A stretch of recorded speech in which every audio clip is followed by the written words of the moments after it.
Birželio 6 dieną atidaryta Šiaulių Sauliaus Sondeckio menų gimnazijos moksleivių kūrybinių darbų paroda Stebiu, matau, kuriu.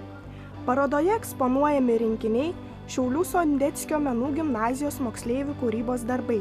Joje darbus eksponuoja įvairaus amžiaus moksleiviai. Tai tapybos technikos darbai, labai įvairios tematikos – gyvybės medžiai, gamtos peizažai, žmonių siluetai, taip pat darbai, kur naudojama įdomi technika. Burbulų pūtimas ant popieriaus, sukuriantis neįprastus meno kūrinius.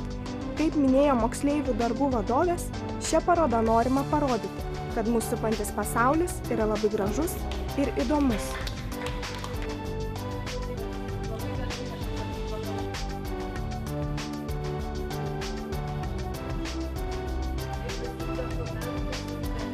Parodos metu skambėjo AH Group muzika.